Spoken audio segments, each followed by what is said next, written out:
All right, well, hello everyone, and welcome to part 5 of 5 of our program, our series on a program discussing the conditions of participation from CMS for acute hospitals. Well, let's go ahead and start. How do we keep up with this, and how do we know what's changing within the federal requirement? You can access that now. It's also called deficiency data or citation.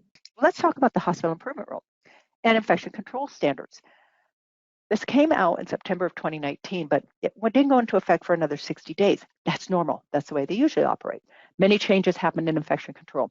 By the way, it's now called infection prevention and control and antibiotic stewardship program. The other change that happened was that each hospital had to have an active hospital-wide program. They identified for the first time infection preventionists. You can have a unified system-wide program. The preventionists must be approved by the board. As far as the CDC Core Elements, they updated them in November of 2019, about the same time this rule came out. Let's start talking about infection prevention and control and antibiotic stewardship program. You must have, not you should, you must have an active hospital-wide program for their surveillance, the prevention, or the control of hospital-associated infection. Another new one talks about infection control organization and the policy and procedures. By the way, Joint Commission does have a chapter on infection control and prevention. The scope and complexity, the governing board talks about the preventionist. If your hospital is part of a system of separately certified hospitals, that's the one, it's a unified. You can elect to have that unified integrated program for both infection prevention and control and ASPs. What about discharge planning? There were changes also that came out the same day as the other rule. So generally, the final requirements. So as far as the plan, so what are the discharge planning standards? Again, this is new 2020. The process has to look at and identify patients at an early stage. You have to assess your discharge planning process regularly. On your evaluation, you must do it timely, a timely discharge planning evaluation. The interpretive guidelines do give you information depending on the patient's needs as far as return to home or where else they're going. On your evaluation, this is again the discharge planning evaluation. So if a patient is discharged, you want to make sure you're sending along enough information. You must send, again, anything going on with their current course. Other things you have to do as far as discharge planning, you have to tell the patient that they have a right to choose their provider and suppliers of their services. They don't have to take just the one that you identify. The discharge plan, tag 18818. And then, of course, you have to reassess the plan. Your discharge plan has to include the list of home health agencies or skilled nursing facilities that participate in Medicare in their area. Now, if you have to transfer or refer a patient to another facility, you have to send along the necessary information to provide that follow-up or ancillary care. So let's go ahead and move on now to another area. And this talks about organ, tissue, and eye procurement. The board must approve your agreement, your policy. So that was organs. What about tissue and eye? Once you have selected the OPO, and once the OPO has identified a potential donor, we have to notify the patient.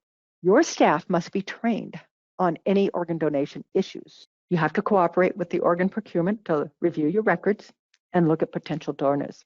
Well, let's switch over to something I have some good feelings about. This is PACU and surgery and anesthesia, because I used to work in a pain management center. I also did some perioperative care.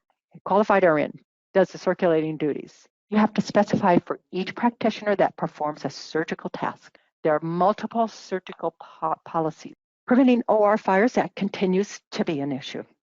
Now, there are new things regarding history and physicals. This is the exception. Consent. Anesthesia consent, it is not required, but they do recommend it, a separate anesthesia consent. Your policy must include that the consent is on the chart before the patient goes in, unless, again, it's an emergency. AORN, they talk in their perioperative standards and recommended practices, and these are the important tasks, opening and closing. What about equipment you need during surgery? Well, you have to have some method of a call-in system. There has to be some way to communicate between the outside desk and that sterile environment within the surgical suite. Okay, I'm out of surgery. I'm going over to PACU now. The assessment includes what is the patient's level of activity, their pain level. Post-op monitoring, you are expected to have policy and procedures on what's the minimum amount that you have. You also have to have a complete and up-to-date OR register. As far as the operative report, it must be written or dictated immediately following surgery. It must be. The report must include. All right, let's move over to anesthesia. I always found it interesting. It's kind of a little out of order here. Analgesia. That's the administration of medication to produce a blunting or loss of pain perception. Then we also have MAC, monitored anesthesia care. Pain bucket, there's three items in it. There is no bright line between anesthesia and analgesia. Your organization of the anesthesia service has to be appropriate, just like with everything with the scope of your services. Pre and post anesthesia responsibilities. So who can complete the assessment as far as what has to be included within that 48 hours? Additional data information, just look at what your standard of care says. ASA, the American Society of Anesthesiologists, they have guidelines in that pre-anesthesia evaluation. American Association of Nurse Anesthetists, they have standards on CRNA practice. So once I'm in surgery, there has to be an intraoperative anesthesia record. The evaluation must be done by someone who's qualified to give anesthesia. 48 hours on that evaluation. It starts once they're moved to PACU. So what do you include in this assessment? Patient evaluation as far as the ASA guidelines. Okay, let's move on now to some other changes. And these are in the outpatient setting. This is, again, through some of the hospital improvement rule. Well, what about outpatient in general? That department, the outpatient services department, they are accountable to one or more individuals. Outpatient orders, emergency services. As far as your urgent care clinics, they can be on campus. Let's start with rehab and respiratory services. Starting with rehab. Respiratory services, that has taken on quite a bit of challenge with the COVID pandemic. The section lists out what policies must be present, and there are multiple ones, as you can see. So that's going to conclude it. I want to thank everyone. This has been a very, very long, I will admit, 5-session program. So thank you for attending. I do want to just show you a few additional links. Thank you again for attending, and stay safe. Thank you, everyone.